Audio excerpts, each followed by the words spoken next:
ईश्वर जो है सर्वव्यापी है, न्यायकारी है, और वो हर व्यक्ति में व्याप्त है। तो जब वो हर व्यक्ति में व्याप्त है, तो हम उन्हें इधर उधर क्यों ढूंढ रहे हैं? तो उसके उनके लिए आस्था और कर्तव्य परायणता इसी चीज में है कि हम सत प्रवृत्ति का संवर्धन करके और इसी शरीर का जो है हम पूजन करें, इसी शरीर को शुद्ध रखें, पवित्र रखें, और उसमें जैसे मंदिर को शुद्ध पवित्र रखते हैं वैसे ही वातावरण वहां बना के रखें। और यदि हम कहते हैं शरीर नश्वर है और इस ऐसा कहकर इस शरीर से हम अवहेलना कर दें तो भी ठीक नहीं है, क्योंकि ये शरीर साधन है। कहा गया कि शरीर शरीरम खलु धर्म माध्यम खलु धर्म साधनम। शरीर माध्यम है धर्म के साधन के उपयोग के लिए। मतलब हम कोई भी धार्मिक कार्य करते हैं तो शरीर हमारा साधन है, साधन के रूप में उपयोग करना पड़ेगा। यदि साधन अच्छा नहीं रहा, बिगड़ा हुआ है, उसमें कोई कलपुर्जे बिगड़े हुए हैं, तो साधन अच्छे से कार्य नहीं करेगा। तो इस शरीर जो हमारा धर्म को पूरा करने का साधन है, जिसके लिए हम इस धरती पर आए हैं, तो उस शरीर को स्वस्थ रखना हमारा कर्तव्य है, परम कर्तव्य है। परंतु केवल इस शरीर के धर्म में ही हम रह जाएं, मतलब शरीर की ही सेवा करते रह जाएं, तो ये भी गलत है। मतलब शरीर को स्वस्थ रहना तो अच्छा है, जैसे एक सेवक को स्वस्थ रहना जरूरी है, परंतु सेवक मालिक नहीं हो सकता। मालिक कौन है? आपके अंदर रहने वाला वह ईश्वर। तो ऐसा ना हो कि हम शरीर के धर्म में वास्तविक धर्म को भूल जाएं।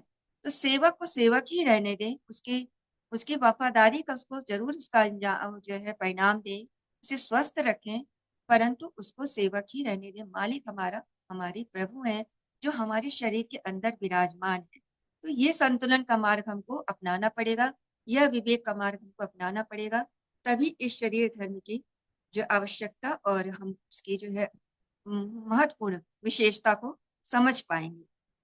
आगे गुरुदेव लिखते हैं, हमारा सदा सहायक सेवक शरीर, वह 24 घंटे सोते जागते हमारे लिए काम करता रहता है। वह जिस भी स्थिति में हो, अपनी सामर्थ्य भर आज्ञा पालन के लिए तत्पर रहता है। सुविधा साधनों के उपार्जन में उसी का पुरुषार्थ काम देता है। इतना ही नहीं, उसकी 5 ज्ञानेंद्रियां न केवल ज्ञान वृद्धि का दायित्व उठाती है, वरन समय समय पर अपने अपने ढंग से अनेक प्रकार के रसास्वादन भी कराती रहती है। नेत्र, नाक, कान, जिह्वा ज्ञानेंद्रियों द्वारा ज्ञान तंतु अपने अपने ढंग से रसास्वादन कराते रहते हैं। इन विशेषताओं के कारण ही आत्मा उसकी सेवा साधना पर मुक्त हो जाती है और अपने सुख ही नहीं, अस्तित्व तक को भूलकर उसी में पूरी तरह रम जाती है। उसका सुख दुख मान अपमान आदि अपने निज की भाव संवेदना में सम्मिलित कर लेती है। यह घनिष्ठता इतनी अधिक सघन हो जाती है, व्यक्ति आत्मा की सत्ता आवश्यकता तक को भूल जाता है और शरीर को ही अपना आपा मानने लगता है। उसका अंत हो जाने पर तो जीवन की इतिश्री ही मान ली जाती है। गुरुदेव बता रहे कि सदैव सहायक रूप में है शरीर, और 24 घंटे सोते जागते काम करता है। जैसे आपको भोजन आपकी थाली आपके सामने आई, तो हाथ स्वयं भोजन उठाने का कार्य शुरू कर देगा। वो एक ऐसा सेवक है शरीर की, आप उसको बस उसको पता है कि भोजन सामने थाली आई है, हमको भोजन करना है। अगर कहीं बाहर जाना है तो आपके चरण कदम आगे बढ़ जाते हैं, स्वयं बढ़ने लग जाते हैं। शरीर इतना आपका आज्ञाकारी सेवक है। तो इस आज्ञाकारी सेवक को हम आज्ञा पालन की स्थिति में रखें, और ये चारों पुरुषार्थ की हमारी पूर्ति करता है। शरीर से हम धर्म अर्थ काम मोक्ष, ये 4 पुरुषार्थ जो है उसको प्राप्त करते हैं। कोई भी धार्मिक कार्य करना हो, कोई धन कमाने का कार्य करना हो जिसके हमारे जीविकोपार्जन करना है, या हमारी अपने जीवन की वंशावली बढ़ानी है, या जो भी हमको काम करना है उसके लिए मोक्ष तक की प्राप्ति जो है इसी शरीर के माध्यम से, तो इसकी अवहेलना करना उचित नहीं है। इसे उसकी अवहेलना भी नहीं करना, क्योंकि उन्होंने कहा कि ये 5 ज्ञानेंद्रियां, ये गुरुदेव ने कहा है कि ज्ञान को बढ़ाने का वृद्धि का दायित्व उठाती है। बहुत अच्छी बात उन्होंने बताई कि जो 5 ज्ञानेंद्रियां हैं वो ज्ञान की वृद्धि के लिए है। ये नहीं कि हम उसका उपयोग किसी भी चीज के लिए कर रहे हैं। जैसे हमको ये नेत्र मिला है, हम अपने ज्ञान की वृद्धि करें कि हमको इस नेत्रों के द्वारा क्या देखना है। हमको सबसे पहले हमारा उद्देश्य स्पष्ट होना चाहिए कि हमारा उद्देश्य ये है कि हम इस धरती पर ईश्वर की परमात्मा के सानिध्य को प्राप्त करने के लिए, उनके बनाए हुए इस विराट ब्रह्मांड को हरा भरा रखने के लिए, उसमें रहने वाले लोगों के कल्याण के लिए शक्ति पर आए हैं कि इस नेत्र के द्वारा वही कार्य करे जिससे हम उसी चीज को देखें जिससे हमारा कल्याण हो, लोगों का कल्याण हो। इससे कोई गलत चीज या दूसरी चीज ना देखें। और इसके अलावा कान से वही चीज सुने जो जो कि हम सुनने के लिए ये कान जो हमारे परमात्मा तक पहुंचा सके। जीव्या से वही चीज पूजन करें, वही चीज खाएं जो हमारे शरीर को स्वस्थ रखे। और या तो उसका उपयोग वाणी के लिए यदि हम करते हैं तो उचित वाणी, कल्याणकारी वाणी बोले, मधुर वाणी बोले, और जो है वो जो है किसी ना किसी के लिए हितकारी वाणी बोले। इस चीज का हम ध्यान दें। ये जो तंतु है हमारे जो पांच ज्ञान तंतु है, स्पर्श इंद्रियां हैं, इन सारे का उपयोग ज्ञान की वृद्धि के लिए करना, ये हमारा दायित्व है। गुरुदेव ने इस स्वाध्याय के माध्यम से ये स्पष्ट किया, ये ज्ञान तंतु बनाए गए हैं, ज्ञान की वृद्धि के लिए बनाए गए। तो कई बार ऐसा होता है कि हम सामाजिक कर्तव्यों को करते हैं, ख्याल रखें कि ये सामाजिक और आर्थिक कर्तव्यों को पूर्ति के लिए तो है, इसे हम सेवक माने, परंतु सेवक मानने के चक्कर में कहीं ऐसा ना हो कि इसमें बैठे हुए ईश्वर को हम भूल जाएं जो कि मालिक। तो इस चीज को हम समझ जाएं, कहीं ऐसा ना हो कि इसकी घनिष्ठता इतनी अधिक हो जाए कि आत्मा को भूल बैठे और शरीर को सब कुछ मान बैठे।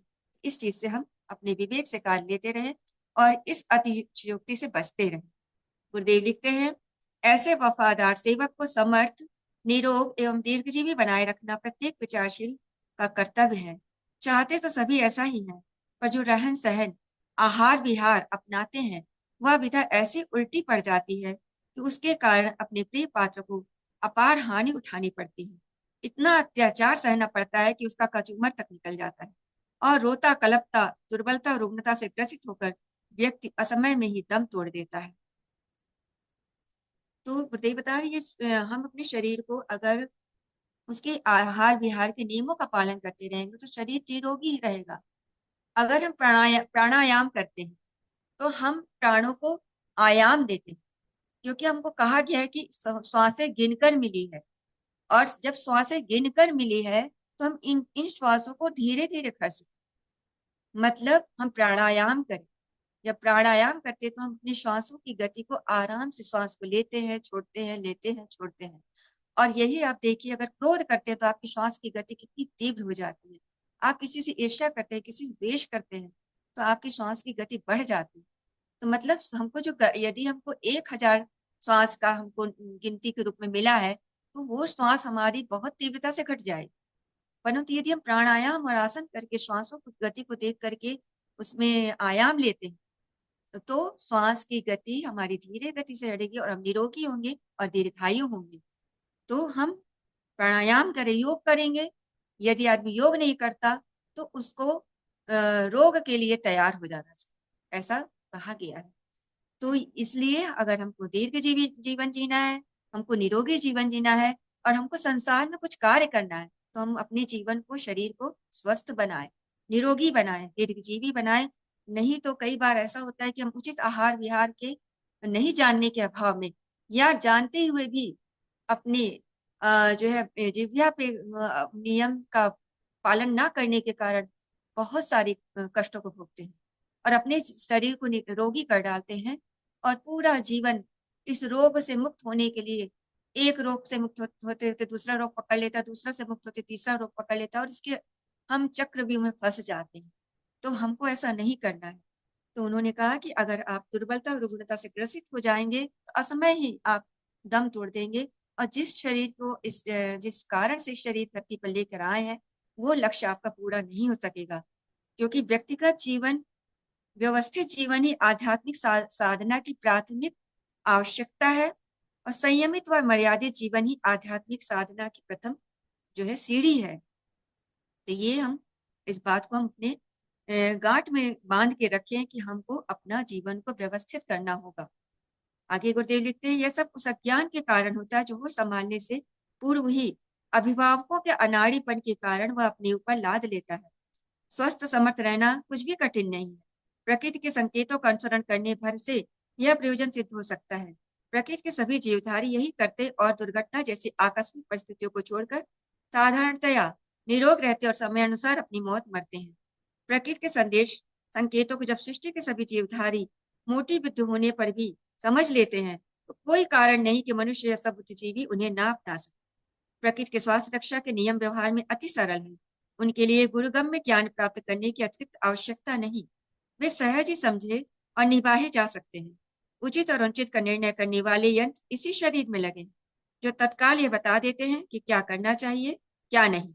मर्यादाओं का पालन और वर्जनाओं का अनुशासन मानने भर से उद्देश्य की पूर्ति हो जाती है।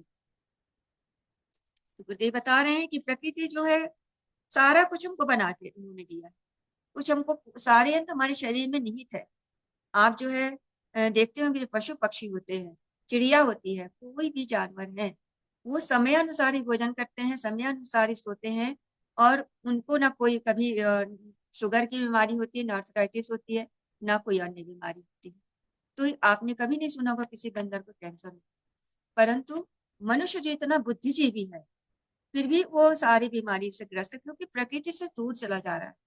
गुरुदेव ने कहा कि प्रगतिशील जीवन का हम प्रगतिशीलता के दौड़ में इतने आगे निकल गए हैं कि हमने रोग निरोधकता और बीमारी को अपना लिया है। तो हमको वापस आना पड़ेगा, प्रकृति की ओर लौटना पड़ेगा और प्रकृति के नियमों का पालन करना पड़ेगा। गुरुदेव ने कहा था ये बात। तो हम लोगों ने राजीव दीक्षित के बारे में सुना, उन्होंने बहुत अच्छी अच्छी नियमों का बताया था, जो अभी वो नहीं रहे, परंतु उन्होंने वाघभट्ट के बहुत सारे नियमों को बताया। वो उनका जो जो वाघभट्ट थे, वो चरक ऋषि के शिष्य थे, और 135 वर्ष वो जीवित रहे, और उन्होंने करीब 700 सूत्र उन्होंने दिया जीवन जीवन में रहित आरोग्य युक्त जीवन के लिए। और वो सारे सूत्रों को उन्होंने करीब 50-50 लोगों पर हर बार उसका परीक्षण किया, तब जाकर उस सूत्र को उन्होंने बताया। तो उन्होंने कई ऐसे सूत्र दिए जो हम लोग अगर चाहें तो अपने अभिभावक के रूप में, भाई बहन के रूप में अगर लोगों को बताएं, और तो वो रोग मुक्त रह सकते हैं। तो उन्होंने कई चीजें बताई जिसको हम लोग बताते भी हैं, सुनते भी हैं। तो छोटे छोटे उदाहरण, जैसे खाने के बाद पानी को हम करीब 1.5 घंटे बाद ही पिए, क्योंकि वो जो है जठराग्नि, वो अगर हम पानी पीते तो वो शांत हो जाती है। पानी घूट घूट करके ही पिए। पानी हमेशा अगर गुनगुना पिए। अगर गर्मी ज्यादा है तो आप घड़े का पानी पिए, क्योंकि मिट्टी के संपर्क में आकर पानी शुद्ध हो जाता है। और सुबह उठते ही बासी मुंह पानी पिए। सब हम लोग जानते हैं, हमारी गायत्री परिवार की सारी बहनें इस बात को जानती हैं। भोजन का समय निश्चित करें, जब जठराग्नि प्रबल हो तभी भोजन करें। और कहा जाता है जठराग्नि सूर्य मतलब ब्रह्म मुहूर्त से या सूर्योदय के करीब 2 घंटे बाद तक, हमारी 3 घंटे तक हमारी जठराग्नि प्रबल रहती है। तो हमको भोजन 9:30 बजे तक कहा जाता है, उनके नियम के अनुसार कि कर लेना चाहिए। उस समय आपकी भोजन जो भी आपको खाना है, बहुत अच्छे से भोजन कर लीजिए।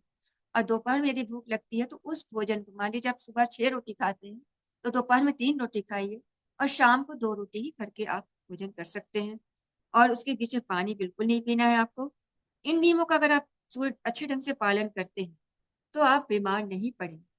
और उन्होंने एक चीज और बताई कि ब्रह्म मुहूर्त से 2.5 घंटे पहले हमारा हृदय सक्रिय रहता है। तो कई बार अब देखते हैं कि लोग सोते सोते हार्ट अटैक आया, मर गए व्यक्ति को, क्योंकि वो हृदय जो है ब्रह्म मुहूर्त से 2.5 घंटे पहले, मतलब करीब 2-2:30 बजे बड़ा सक्रिय होता है। तो उस समय यदि आपको बाथरूम जाना है लगता है, तो आप धीरे से जब बिस्तर से उठिए, अचानक से बाथरूम के लिए तुरंत मत चलिए। थोड़ी देर बिस्तर में जरूर बैठ के थोड़ा सा रिलैक्स हो जाइए, आराम से उठिए, आराम से बाथरूम तक जाइए। नहीं तो कई बार स्ट्रोक आता है और हार्ट अटैक की भी समस्या हो जाती है, और हम नहीं जान पाते इन सब चीजों को। और ऐसे लीवर, किडनी, जठराग्नि सबका समय है कि कब ये समय का फंक्शन होता है, क्योंकि ये स्वास्थ्य का विषय है और इसे बहुत विस्तार में नहीं बताया जा सकता। परंतु ये सारी चीजें हम जानकारी ले करके और सचेत रह सकते हैं, जागरूक रह सकते हैं। और भी जब भोजन से तृप्ति हो जाती है तो हमारी पीनियल ग्रंथि जो है वो सक्रिय हो जाती है, जिससे हमारा हीमोग्लोबिन बहुत अच्छा बनता है। और यदि ये पीनियल ग्रंथि सक्रिय नहीं होती तो हमारे 27 तरह के रोग कहते हैं हमारे शरीर में हो जाते हैं, और हम रोगग्रस्त हो जाते हैं। तो परंतु मनुष्य को छोड़कर हर प्राणी आज रोग मुक्त है। तो मनुष्य बुद्धिजीवी होकर रोगग्रस्त क्यों है, ये हम लोग जाने और समझे तो ये कार्य हम कर सकते हैं, क्योंकि ये शरीर भगवान का मंदिर है। ये बात अगर हमारी दृष्टि में हमेशा रहेगी तो हम इस गलत जो सोच से मुक्त हो पाएंगे। आगे गुरुदेव लिखते हैं कि आहार विहार का ध्यान रखने से शरीर रखने स्वास्थ्य रक्षा की समस्या हल हो जाती है। आहार प्रमुख पक्ष है जिसे स्वास्थ्य अनुशासन का पूर्वार्ध कहा जा सकता है। उत्तरार्ध में विहार आता है जिसका तात्पर्य होता है नित्य कर्म, शौच, स्नान, शयन, परिश्रम, संतोष आदि। इन्हीं के संबंध में समुचित जानकारी प्राप्त कर लेने और उसका परिपालन करते रहने से एक प्रकार से आरोग्य का बीमा हो जाता है। शरीर को ईश्वर के पवित्र निवास के रूप में मान्यता देना उचित है। यह तथ्य ध्यान में बना रहे तो शरीर के प्रति निरर्थक मोहग्रस्तता से बचकर उनके प्रति कर्तव्यों का संतुलित निर्वाह संभव है। मंदिर को सजाने संवारने में भगवान को भुला देना निरी मूर्खता है, किंतु देवालयों में गंदा, तिरस्कृत, भ्रष्ट, जीर्ण शीर्ण रखना भी पाप माना जाता है। शरीर रूपी मंदिर को मनमानी बुरी आदतों के कारण रुग्ण बनाना प्रकृति की दृष्टि में बड़ा अपराध है। उसके फलस्वरूप पीड़ा, बेचैनी, अल्पायु, आर्थिक हानि, तिरस्कार जैसे दंड भोगने पड़ते हैं। गुरुदेव बता रहे हैं कि हमको शरीर ये पवित्र, जैसे मंदिर की तरह हमको शुद्ध रखना है, पवित्र रखना है। जैसे कि हम मंदिर में गुटखा, पान, बीड़ी, सिगरेट लेके नहीं जाते। शुद्ध भोजन या भोग का सामग्री लेके जाते हैं। शुद्ध आरती की थाली लगा सजा के ले जाते हैं। अच्छा जो पवित्र खिला हुआ फूल लेके जाते हैं भगवान के चरणों में समर्पित करने के लिए। सारी शुद्धता और शुचिता का हम ध्यान देते हैं। तो हम शरीर के लिए कैसे सोच लेते हैं कि ये कुछ भी खा लेंगे और भगवान हमको माफ कर देगा, निरोगी रखेगा। जब ये शरीर के लिए बना ही नहीं है तो हम क्यों इसको गंदा करते हैं।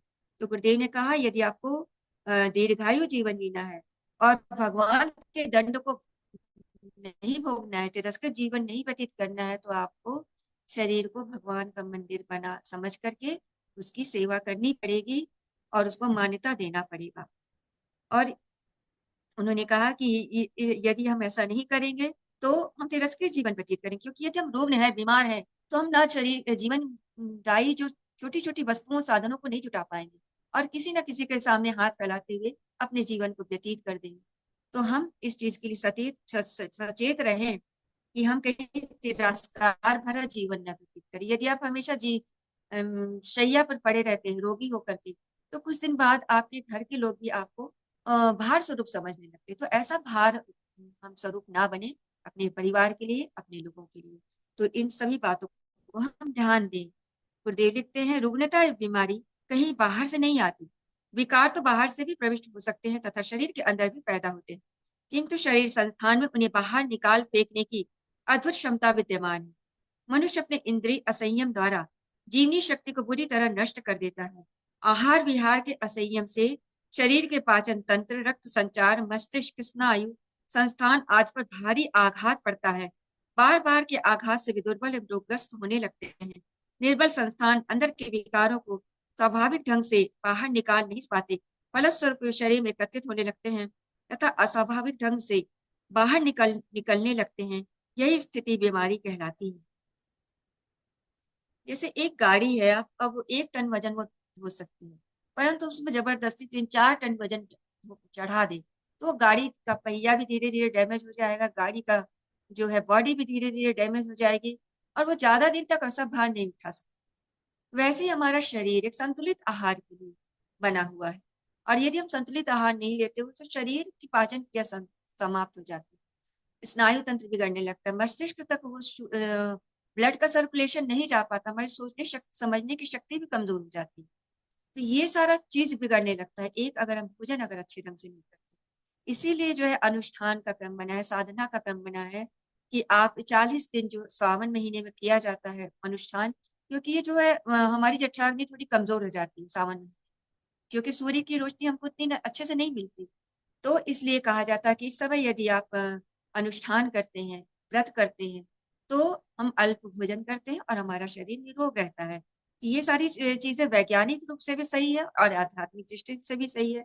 तो हम सभी चाहें तो आगे चल के अनुष्ठान के क्रम से अपने आप को जोड़ सकते हैं, अपने बच्चों को जोड़ सकते हैं, जिससे जितनी बन सके अवस्था अनुसार लोग कर सकते हैं और इस निर्बल संस्थान को मजबूत बना सकते हैं। जैसे एक बच्चा है, अब उसको वो देखता है कि घर में चाय पी रहे हैं या अड़ोस पड़ोस में देखता है और वो जिद करता है कि मुझे भी चाय पीनी। और आप जानते हैं कि चाय पीने से बहुत नुकसान होता है, बच्चे को बताना चाहते हैं, परंतु बच्चा सोचता है कि जब बड़े लोग पी रहे हैं तो मैं क्यों। तो आप उसको डांटेंगे तो मानेगा नहीं, तो आप उसको थोड़ी सी चाय दीजिए, क्योंकि उसका जो जिद है, वो थोड़ी सी जिद आप अगर एकदम से विरोध करेंगे तो वो और ज्यादा उसको कहीं अगल बगल से पैसा दे के पीने की कोशिश करेगा कि आखिर है क्या इसमें। तो आप थोड़ी सी चाय उसको दीजिए और उसके बाद बड़े ही प्रेम से समझाइए, बेटा इस चाय पीने से ऐसा ऐसा होता है, निकोटीन की समस्या हो जाती है, आदमी नशे का आदी हो जाता है और बहुत सारी समस्याएं उत्पन्न हो जाती हैं। तो जब ऐसा करके आप बताएंगे प्रेम से, तो वो धीरे धीरे समझ जाएगा कि हाँ इसमें कुछ गलत बात है, तभी बड़े लोग इसको मना कर रहे हैं। आप उनको फल का रस से उसका उपयोग बताइए, मतलब उसके आप उसके बदले में कुछ और चीज बताने की कोशिश करिए, तो धीरे धीरे वो उसका जो है बात को समझने लगेगा। अब जैसे एक बच्चा, कोई बहुत बच्चा क्रोधी है, अब क्रोध भी शरीर के पाचन तंत्र को खराब करता है। अब उसको आप सीधे सीधे बोलेंगे कि क्रोध मत करो, वो नहीं मानेगा। वो इतना क्रोधी है कि किसी को मारपीट कर देता है। आप उससे कहे चलो पढ़ो करो, पढ़ाई करो, तो क्या करेगा? हो सकता है पुस्तक को मोड़ मार के फेंक। आप उससे कहेंगे बाहर खेलने जाइए, तो हो सकता है दो चार लोगों को पीट के आ जाए। इतना ज्यादा उसके अंदर क्रोध भरा है। तब क्या किया जाए इस बच्चे के साथ? तो उस बच्चे को आप किसी समूह में ले जाइए और उस समय समूह का वो जो है उसको बना दीजिए कि तू इस समूह का जो है प्रतिनिधित्व करेगा। तुम्हारे अंदर प्रतिनिधित्व की जो है एक भावना है, तो ये कार्य कर सकता है। तो धीरे धीरे जब वो ऐसे कार्य करने लगेगा तो उसके अंदर कॉन्फिडेंस आएगा और वो जो धीरे गलत चीजों की तरफ ना जाकर अच्छी चीजों की तरफ मुड़ने लगेगा। और आगे चल करके वही प्रतिनिधित्व की भावना, सैन्य अधिकारी बन सकता है या किसी भी चीज का नेता बन सकता है। तो ये चीजें, जैसे हम खाद बहुत गंदी, देखने बहुत खराब चीज होती है, परंतु जब उसको फसल के लिए डाल देते हैं तो बहुत अच्छी फसल हो जाती है। तो हम इन गलत चीजों को यदि अच्छे ढंग से मोटिवेट कर देते हैं तो वो अच्छी चीजों में प्रवृत्त होकर के और अच्छा कार्य करने लगता है। तो हम इन सब चीजों को समझें कि आंतरिक शुचिता भी ध्यान दें और बाह्य शुचिता की ओर भी ध्यान दें। आगे लिखते हैं गुरुदेव, स्वस्थ रहने पर भी कोई अपना और दूसरों का भला कर सकता है। जिसे दुर्बलता और रुग्णता घेरे हुए होगी, वह निर्वाह के योग भी उत्पादन ना कर सकेगा, दूसरों पर आश्रित रहेगा। परावलंबन एक प्रकार से अपमानजनक स्थिति है। भारभूत होकर जीने वाले ना कहीं सम्मान पाते हैं, ना किसी की सहायता कर सकने में समर्थ होते हैं। जिससे अपना ही बोझ नहीं उठ सकता, वह दूसरों के लिए किस प्रकार कितना उपयोगी हो सकता है। मनुष्य जन्म अगणित विशेषताओं और विभूतियों से भरा पूरा है। किसी को भी यह छूट है कि कितना ऊंचा उठे, कितना अब तक कोई महामानव उत्कर्ष कर सका है, पर यह संभव तभी है जबकि शरीर और मन पूर्णतः स्वस्थ हो। जो जितनों के लिए जितना उपयोगी और सहायक सिद्ध होता है, उसे उसी अनुपात में सम्मान और सहयोग मिलता है। अपने और दूसरों के अभ्युदय में योगदान करते उसी से बन पड़ता है, जो स्वस्थ समर्थ रहने की स्थिति बनाए रहता है। इसलिए अनेक दुखद दुर्भाग्यों और अभिशापों में प्रथम अस्वस्थता को ही माना गया है। प्रयत्न यह होना चाहिए कि वैसी स्थिति उत्पन्न न होने पाए। सच्चे अर्थों में जीवन उतने ही समय कमाना जाता है जितना कि स्वस्थता पूर्वक जिया जा सके। गुरुदेव बता रहे हैं कि उतना ही जीवन को उचित मानिए जिससे हम स्वस्थता पूर्वक जीवन व्यतीत कर सके, इसी की हम भार ना बने।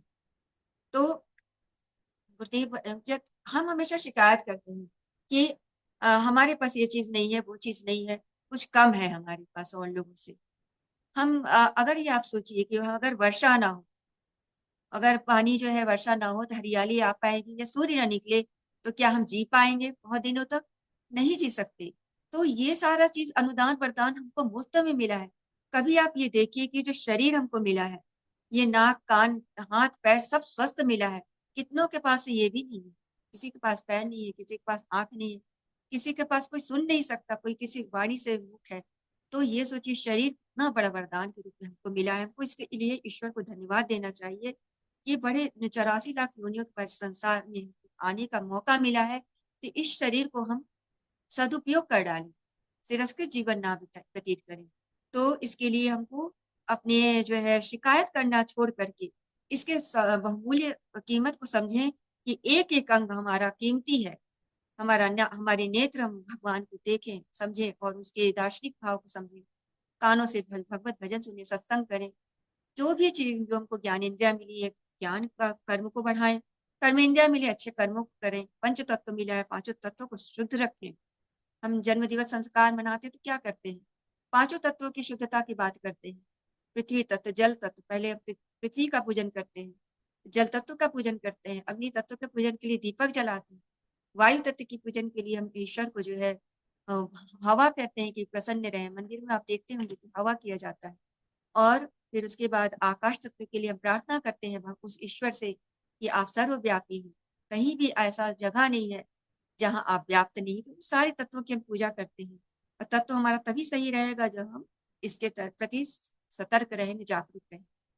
तो इन सारे तत्वों की हम, जैसे कि अगर हम दाल बनाते, दाल में यदि नमक का तत्व बढ़ जाए तो हम वो जीभ पे खा तक नहीं सकते।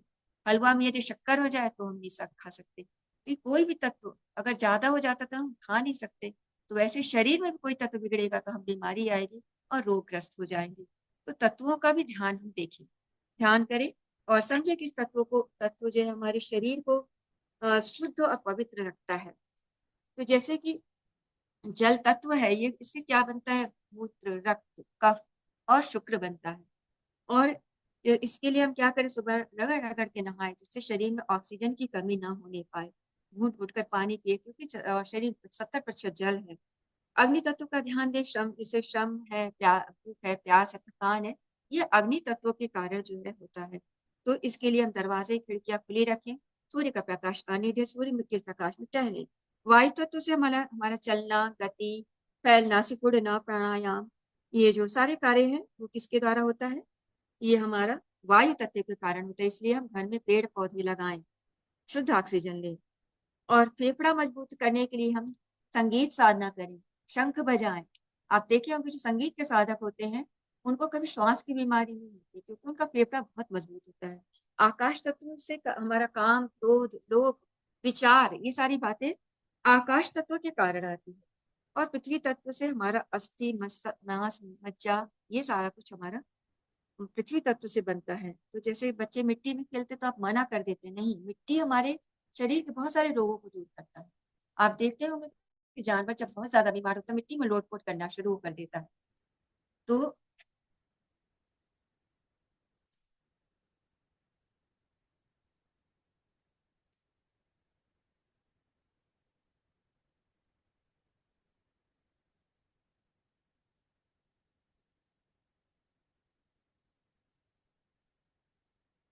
हेलो, कुछ इसी प्रकार से जो है हम लोग देखते हैं कि पशु भी अपने स्वस्थ शरीर को स्वस्थ रख सकता है, अपने तत्वों को के बारे में वो जानता है। कुछ आगे लिखते हैं गुरुदेव, कुछ अपवादों को छोड़कर सत्ता अपना निज का उपार्जन है, भले बन जाने में ब्रह्मवश या दूसरों के देखा देखी उसे नौत बुलाया गया हो। सृष्टि के सभी प्राणी जीवन भर निरोग रहते हैं, मरण काल आने पर जाना तो सभी को पड़ता है। मनुष्य की उच्छृंखल आदत ही उसे बीमार बनाती है। जीव का चटोरापन अक्षय मात्रा में खाद्य खाने के लिए बाधित करता रहता है। जितना भार उठ नहीं सकता उतना लादने पर किसी का भी कचूमर निकल सकता है। पेट पर अपच भी किसी इसी तरह चढ़ दौड़ता है, बिना पचा सड़ता है। और सड़न, रक्त प्रवाह मिल जाने से जहां भी अवसर मिलता है रोग का लक्षण भर पड़ता है। कामुकता की कुटेव जीवनी शक्ति को बुरी तरह क्षरण करती है, मस्तिष्क की तीक्ष्णता को हरण कर लेती है। अस्वच्छता, पूरी नींद ना लेना, कड़े परिश्रम से जी चुराना, नशेबाजी जैसे कुटेव स्वास्थ्य को जर्जर बनाने का कारण बनते हैं। खुली हवा और रोशनी से बचना, घुटन घुटन भरे वातावरण में रहना रुग्णता का एक बड़ा कारण है। भय, आक्रोश जैसे उतार चढ़ाव भरे ज्वार भाटिक भी मनोविकार बनते और व्यक्ति को सनकी, कमजोर एवं बीमार बना कर रहते हैं। शरीर को निरोग बनाकर कठिन नहीं है। आहार में मृत का संतुलन बिना बिठाकर हर व्यक्ति आरोग्य एवं दीर्घ जीवन पा सकता है। दूसरे नियम भी ऐसे नहीं जिनकी जानकारी जनसाधारण को ना हो सके, उन्हें थोड़े से प्रयास से जाना जा सकता है। आलस्य रहित, श्रम युक्त, व्यवस्थित दिनचर्या का निर्धारण कठिन नहीं है। स्वाद को नहीं, स्वास्थ्य को लक्ष्य करके उपयुक्त भोजन की व्यवस्था हर स्थिति में बनाई जानी संभव है। सुपाच्य आहार समुचित मात्रा में लेना जरा भी कठिन नहीं है। शरीर को उचित विश्राम देकर हर बार तरोताजा बना लेने के लिए कहीं से कुछ लेने की नहीं जाना पड़ता। यह सब हमारी असंयम एवं असंतुलन की वृत्ति के कारण ही नहीं सत पाता। हम इस दुर्लभ देह को पाकर भी नर्क जैसा जीवन हीन और यातनाग्रस्त स्थिति में पड़े रहते हैं। शारीर शारीरिक आरोग्य के मुख्य आधार आत्म संयम एवं नियमितता ही है। इनकी अपेक्षा करके मात्र औषधियों के सहारे आरोग्य के लाभ का प्रयास मृत मरीचिका के अतिरिक्त कुछ नहीं है।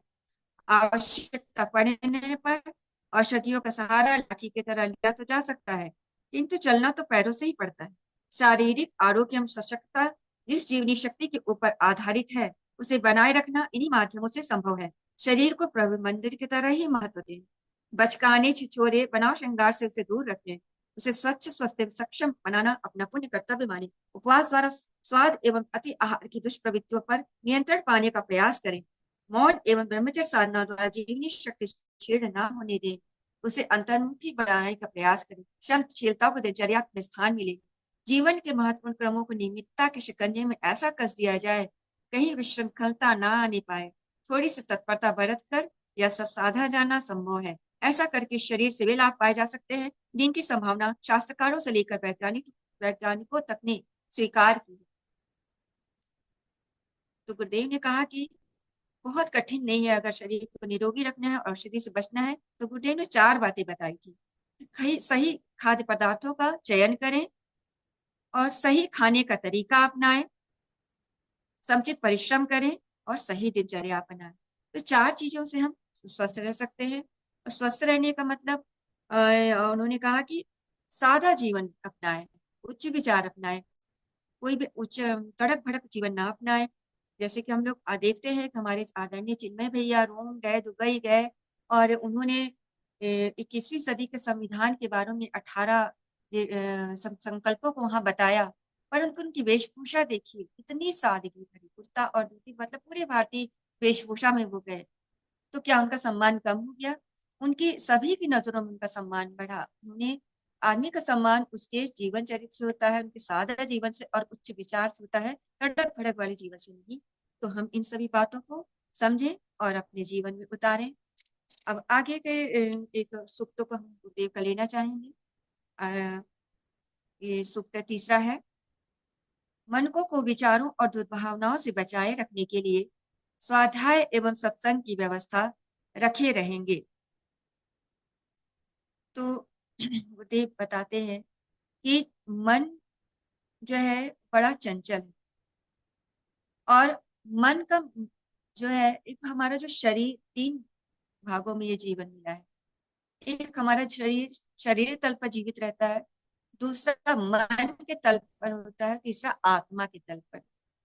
जब हम शरीर तल पे मात्र जीते तो खाना पीना सोना बस यही हमारा जीवन होता है। और जब मन के तल पे रहते हैं तो हमारी प्रवृत्तियां द्वंद्व की हो जाती है। हम थोड़ा अच्छे थोड़ा सा पद में आए तो हमारी कहीं कहीं और भाग के चला जाता है। ये सारी बातें हम मन में चलती रहती।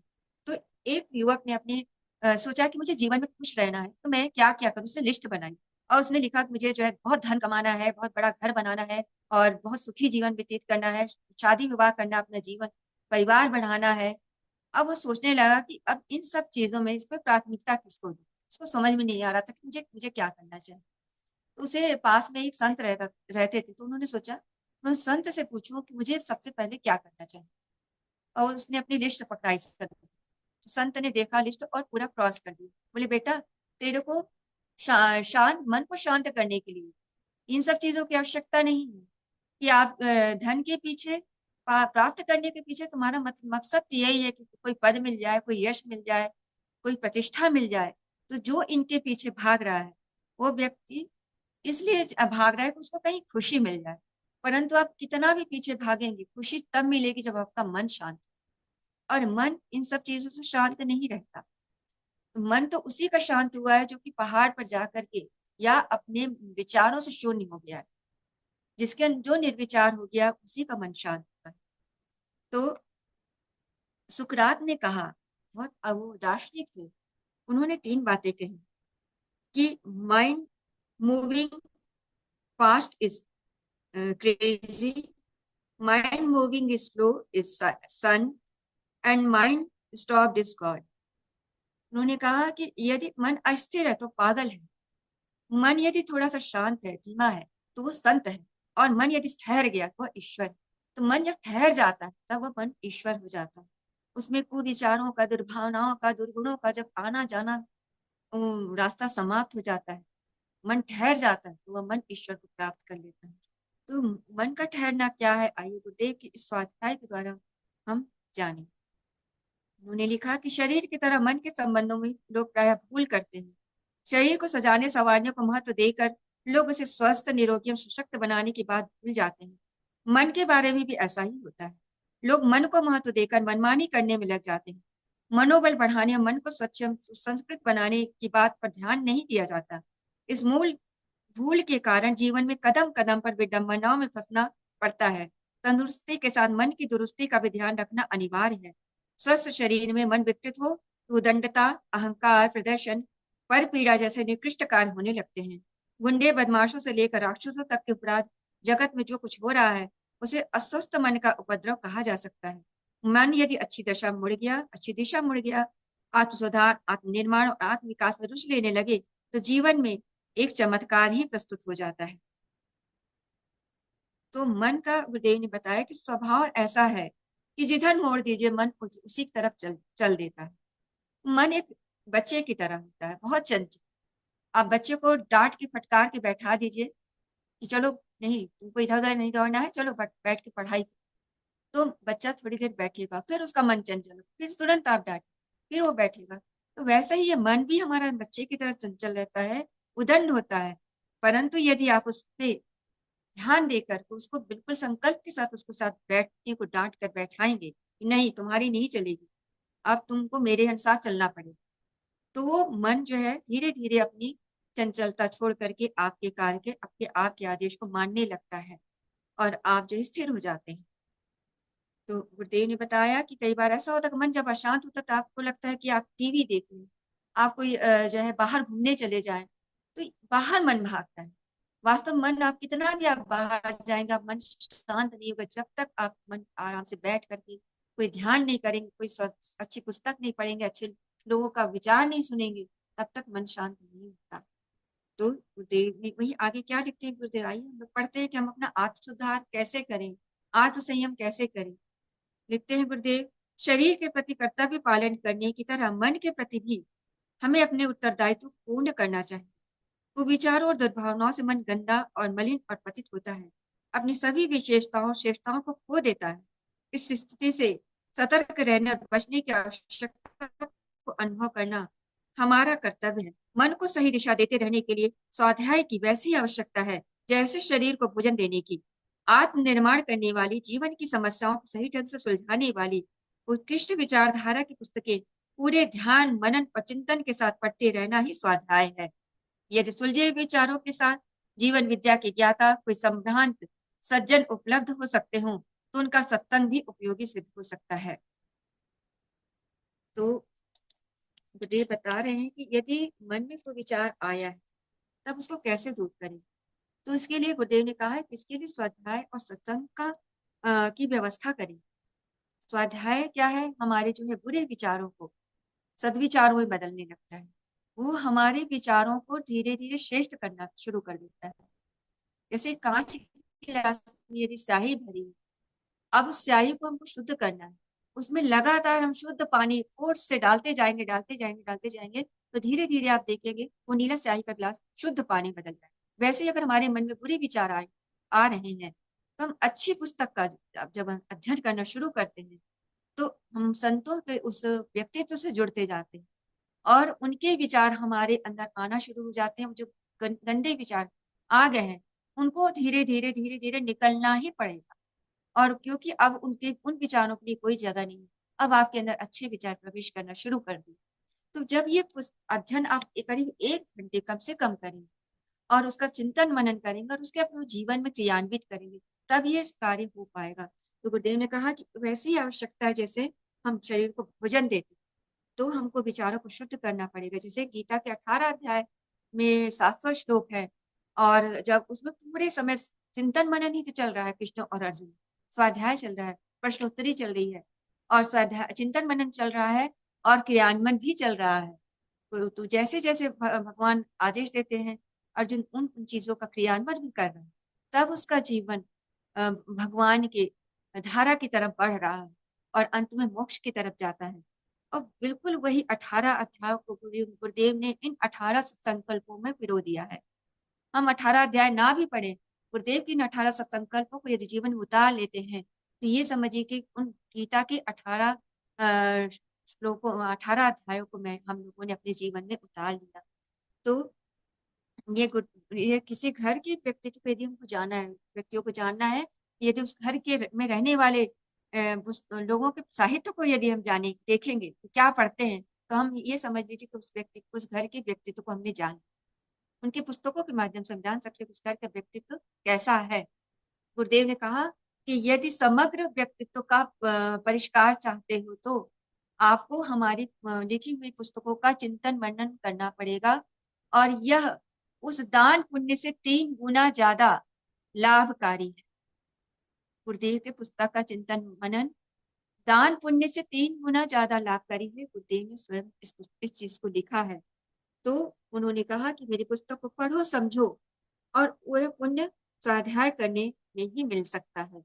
उन्होंने कहा कि ये नकारात्मक सोच को बदलता है, भटकी हुई मनस्थिति को सुधारता है, भटकी हुई सोच को शुद्ध करता है, पवित्र करता है एक स्वाध्याय। और उन्होंने कहा कि इसका जो है बहुत अच्छे से पालन करें और स्वाध्याय को अपने जीवन में उतारे। हमारे गुरुदेव के जो पुस्तकें हैं वो जीवंत प्राण हैं, हमारे जीवन के लिए जीवंत प्राण हैं, कठिन परिस्थिति में सबसे अच्छे साथी हैं। और गुरुदेव के अंतस में पीड़ा थी, वे अपने सृजन में वैसे ही संलग्न रहे जैसे प्रकृति अपना सृजन करती है, वो कभी छोड़ती नहीं। तो गुरुदेव ने लगातार सृजन किया है। आगे गुरुदेव लिखते हैं, मानव जीवन की महत्ता को हम समझें, इस स्वर्ण अवसर के सदुपयोग की बात को समझें, अपनी गुत्थियों में से अधिकांश की जिम्मेदारी अपनी समझें, उन्हें सुलझाने के लिए अपने गुण कर्म स्वभाव में आवश्यक हेरफेर करने के लिए सदा कटिबद्ध रहे। इस प्रकार की उपलब्धि आत्मनिर्माण की प्रेरणा देने वाले सत्साहित्य से, प्रबुद्ध मस्तिष्क के सत्पुरुषों की सत्संगति से एवं आत्मनिरीक्षण से, आत्मचिंतन से किसी व्यक्ति को सहज ही प्राप्त हो सकती है। तो हम लोग देखते हैं कि सत्साहित्य और सत्पुरुष की संगति कैसे लाभ देती है। तो हमारे गुरुदेव के जो पिताजी थे पंडित रूपकिशोर शर्मा जी जो थे, वो भागवत पुराण का निरंतर अध्ययन करते थे, पढ़ाते थे।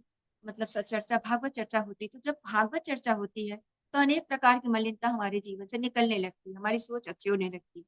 तो जब पंडित रूपकिशोर शर्मा जब हमारे गुरुदेव के पिताश्री जब जा रहे थे भागवत करने, उस समय चंबल में डाकुओं का बड़ा प्रकोप था। तो धानु नाम का एक डाकू उनका सामना हो गया। तो उन्होंने देखा वो बहुत मारपीट करता था, परंतु जब उन्होंने देखा कि पंडित जी है तो उन्होंने थोड़ा अच्छे से बात किया, मारपीट नहीं किया। और उन्होंने कहा कि जो कुछ तुम्हारे पास हो निकाल। तो पंडित जी, मैं आपको मारूंगा तो नहीं। तो उन्होंने कहा कि मैं हमारे जो है पंडित रूप किशोर शर्मा बाबू जी ने कहा कि ठीक है, मैं तुम्हें सब कुछ देने को तैयार हूँ, पर चलो मेरे साथ, जहाँ भागवत पुराण होने वाली है वहां का पुराण तुम सुनो, उसके बाद मेरे को जो भी मिलेगा दान पुण्य सब मैं तुम्हें दे दूँ। वो धानु नामक डाकू वहां गया, सत्संग में बैठ गया और सत्संग सुनने लगा।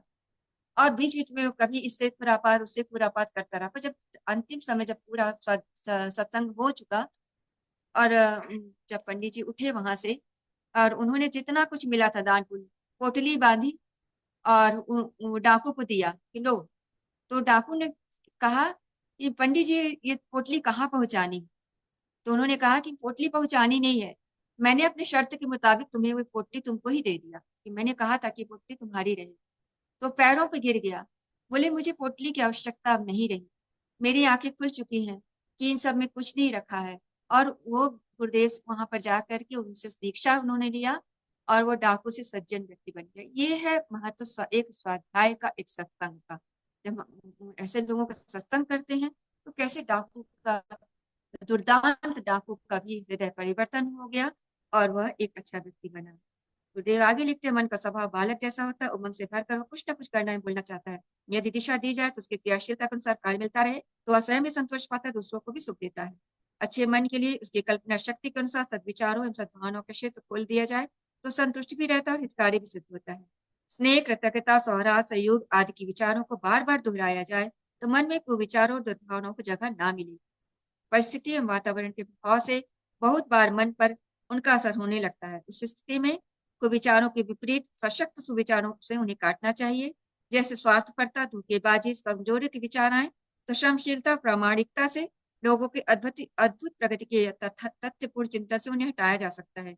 यदि किसी के विपरीत आचरण पर क्रोध आए या द्वेष उभरे तो उसकी मजबूरी समझकर उसके प्रति करुणा, आत्मीयता से उसे धोया जा सकता है। यह विद्या सत्साहित्य के स्वाध्याय, सत्पुरुषों के संगति एवं ईमानदारी से किए गए आत्मचिंतन से ही संभव हो सकता है। लोहे से लोहा कटता है, गर्म लोहे के ठंडे लोहे की छेनी कटती है, चुभे हुए कांटे से कांटे निकालने के लिए कांटे का ही प्रयोग करना पड़ता है। विष को विष मारता है, हथियार से हथियार का मुकाबला किया जाता है। किसी गिलास में भरी हवा पटाने के लिए उसे पानी भर देना चाहिए। पानी का प्रवेश होने से हवा अपने आप निकल जाएगी। बिल्ली पाल लेने से चूहे घर में कहाँ ठहरते हैं। कुविचारों को मार भगाने का एक ही तरीका है, उनके स्थान पर सुविचारों की स्थापना की जाए। मन में जब सभी सदविचार भरे रहेंगे, उस भीड़ से भरी धर्मशाला को देखकर अपने आप लौट जाने वाले मुसाफिर की तरह कुविचार भी कोई दूसरा रास्ता खोज लेंगे।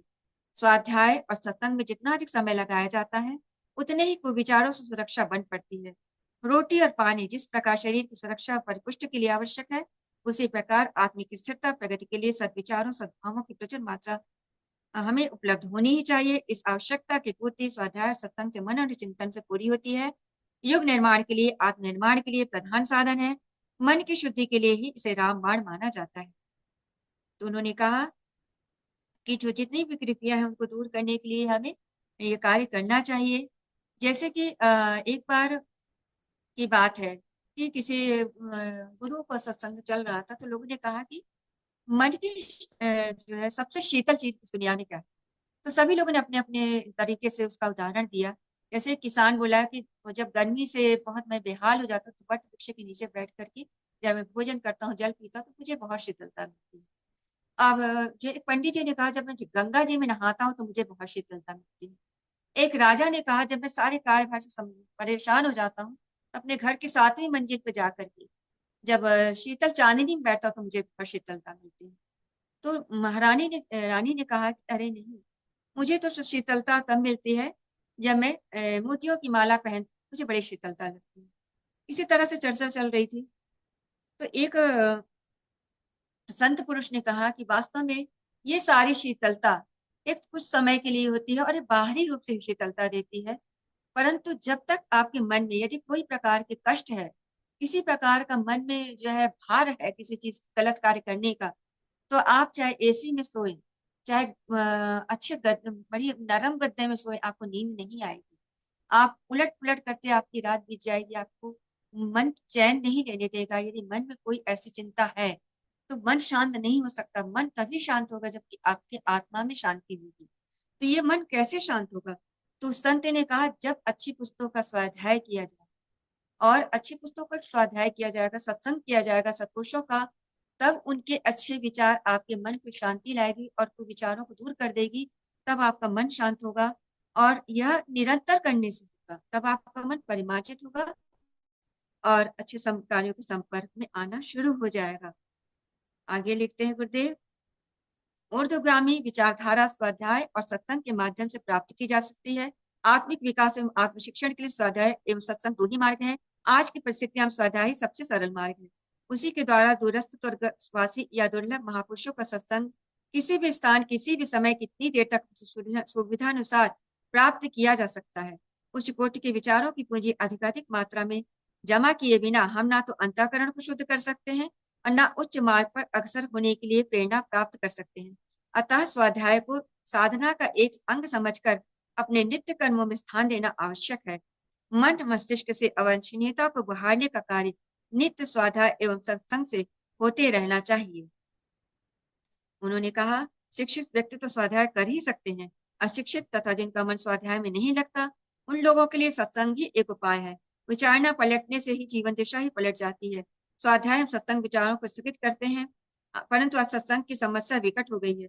अतः जिन महान आत्माओं का सत्संग लाभ लेना चाहें, उनके द्वारा लिखे विचारों का स्वाध्याय तो किया ही जा सकता है। स्वाध्याय एक प्रकार का सत्संग ही है। इसके लिए भी चुनी हुई पुस्तकें होनी चाहिए जो जीवन की विविध समस्याओं को आध्यात्मिक दृष्टि से सुलझाने में व्यवहारिक मार्गदर्शन करें और हमारी सर्वांगीण प्रगति को उचित प्रेरणा देकर अग्रगामी बनाए। तो गुरुदेव देखते हैं कि स्वाध्याय और सत्संग बराबर की का पुण्य देती है। तो एक बार जो है वशिष्ठ मुनि विश्वामित्र में ये प्रेम हुआ। वशिष्ठ जी ने कहा कि सत्संग बड़ा होता है, विश्वामित्र जी ने कहा तब बड़ा होता है। तो ये बात जब विचार में, तो ब्रह्मा जी के पास गए, विष्णु जी के पास गए, शंकर जी ने, तीनों ने कहा हम लोग सृष्टि की संरचना में लगे हुए हैं, आपको यहाँ समाधान नहीं मिलेगा। तो शेषनाग के पास, तो शेषनाग ने कहा कि मैं इस बात का मैं उत्तर तो दूंगा, परंतु थोड़ी देर के लिए आप इस धरती का भार उठा के आप रखिए, तो मैं इस प्रश्न का उत्तर देता हूँ कि क्या चीज बड़ा है, तब बड़ा है कि सत्संग बड़ा है। तो वो विश्वामित्र जी, चूंकि उनको तब का थोड़ा सा अहंकार था, तो आगे आके आए, हाँ मैं जो है धरती का भार उठाता हूँ, आप उत्तर दीजिए। तो जैसे वो भार उठाए, बिल्कुल उठा नहीं सके, और त्राही त्राही करके चिल्लाने लगे कि नहीं नहीं, मैं बोझ नहीं उठा पा रहा हूँ। तो तब उस समय वशिष्ठ जी आए और उन्होंने कहा, मैं अपने सत्संग का थोड़ा सा पुण्य इस भार उठाने के लिए आपको दे रहा हूँ। जैसे ही उन्होंने कहा, वैसे ही उन्होंने अब वो आराम से भार उठा सके। तो इसीलिए कहा गया कि अ, जो है सत्संग विदु सत्संग विवेक न हुई, राम कृपा बिन सुलभ न सोई। और कहा गया कि एक घड़ी आधी घड़ी आधी में पुण्य आधी, तुलसी संगत साध की कटे कोटि अपराध। तब संगत जो है करोड़ों अपराध को हमारे जो है मुक्त कर देता है। ऐसे सत्संगति से हमको लाभ होता है, इतना संगति का फल होता है। आगे लिखते हैं, बोलते हैं, स्वाध्याय सत्संग चिंतन मनन चारों आधार पर मानसिक दुर्बलता को हटाना, आत्मबल बढ़ाना निर्भर करता है। स्वाध्याय के अभाव में मन की जड़ता जाती है, ना तो मन की जड़ता जाती, ना संकीर्णता गंदगी मूर्ता विश्वास शक्ति से छुटकारा मिलता है। उन्होंने कहा, सदग्रंथ जीते जागते देवता होते हैं, उनका स्वाध्याय करना उनकी उपासना करने के समान ही है। भोजन से पूर्व साधना और शयन से पूर्व स्वाध्याय का क्रम सुनिश्चित रूप से चलना चाहिए। सत्कर्मों को प्रेरणा देने वाले दो ही अवलंबन है, सदविचार सद्भाव। सदविचार स्वाध्याय से और सद्भाव उपासना से विकसित और पुष्ट होते हैं। यह आत्मिक अन्न जल हमारी आत्मा को नित्य नियमित रूप से मिलता रहना चाहिए। इससे आत्मा और परमात्मा के जीवन और आदर्श के मिलन में समन्वय की पोषण साधना कहा जा सकता है। स्वाध्याय के बिना विचार परिष्कार नहीं, विचार परिष्कार के बिना विवेक नहीं, विवेक के बिना ज्ञान नहीं। जहाँ ज्ञान नहीं वहां अंधकार होना स्वाभाविक है। और अज्ञानी न केवल इस जन्म से, वरन जन्म जन्मांतर तक जब तक ज्ञान आलोक नहीं पा लेता, तब तक वह यातना सहता रहेगा। आत्मान व्यक्ति स्वाध्याय के सरल उपाय से ही भौतिक ज्ञान की यातना से मुक्त हो सकता है। इसमें छोटा थोड़ा सा समय लेते हुए एक उदाहरण मैं जरूर देना चाहूंगी कि कोरोना काल के समय में की बात है। एक व्यक्ति थे और उन्होंने उनका कोई भी गुरुदेव से कोई उनका ना उनके प्रति भक्ति थी, ना वो उनको जानते थे, परंतु उनकी एक आदत थी, कुछ न कुछ रिश्वत लेके किसी का वो कार्य कर देते। परंतु एक समय गायत्री कोई परिजन वहां पर आए और वो कितना भी रिश्वत देने का कोशिश सोचते थे करूं, पर उन्होंने देखा कि उनका स्वभाव ऐसा नहीं है और उनका कार्य नहीं हो पा रहा है। वो बहुत परेशान हो गए, एक कार्य मुझे कराना है, परंतु ये व्यक्ति कार्य मेरा नहीं कर रहे हैं। तो लोगों से पूछा, मैं अपना कार्य कैसे कराऊं? तो उन्होंने कहा कि वो गायत्री परिवार से जुड़े हुए कभी रिश्वत नहीं दें। तो तो उनकी क्या कमजोरी है, मैं ऐसा क्या करूं कि वो मेरा कार्य करेंगे? तो उन्होंने कहा कि आप गायत्री गुरुदेव के पुस्तकों का वो उनको दीजिए और उसका उनकी पुस्तकों को खरीदिए और अपने यहाँ उसका पुस्तकालय बनाइए और अपने घर ले जाइए, तो हो सकता है आपके विचारों से वो थोड़ा बहुत वो संतुष्ट हो और आपका कार्य करें। तो उन्होंने ऐसा ही किया, अपने घर गए, खूब सारी पुस्तकों को गुरुदेव की पुस्तकों को ला करके उन्होंने लगा दी। अब वो गुरुदेव का पुस्तक तो पढ़ते नहीं थे, परंतु जब वो लेके आए तो उन्होंने गायत्री परिजन उससे संतुष्ट हुए और उन्होंने उनका कार्य कर दिया। परंतु जब कोरोना काल आया और वो बीमार हुए, कोरोना उनको हुआ, संक्रमित हुए, तो 15 दिन के लिए जब क्वारंटाइन हुए और उनको कोई परिजन नहीं मिलते थे, तो उन्होंने गुरुदेव की पुस्तक निकाली, सोचे चलो समय बिताने के पुस्तक पढ़ता हूँ। और जब एक पुस्तक पढ़ी, दूसरी पुस्तक पढ़ी, उसके बाद उन्होंने सारी पुस्तक पढ़ डाली। और जब वो कोरोना के 15 दिन के बाद जब वो निकले, तो उन्होंने कहा, ना मेरा शारीरिक परिवर्तन तो हुआ तो हुआ ही, परंतु मेरा मैं आंतरिक रूप से पूरी तरह परिष्कृत हो चुका था। और एक परिष्कृत व्यक्तित्व ही आध्यात्म होता है। अब एक परिष्कृत व्यक्ति ही आध्यात्मिक व्यक्ति कहलाता है। ये इतना बड़ा परिवर्तन उस समय देखने को मिला और आदरणीय चिन्मय भैया के द्वारा यह संस्मरण को सुनने को मिला। इसके साथ ही मैं अपने स्वाध्याय को समाप्त करती हूँ, अपनी वाणी को विराम देती हूँ। जय। आगे के क्रम को आदरणीय दीदी। जी जी जी, बहुत बहुत धन्यवाद दीदी। आज आप दो टॉपिक पे बात किए हैं।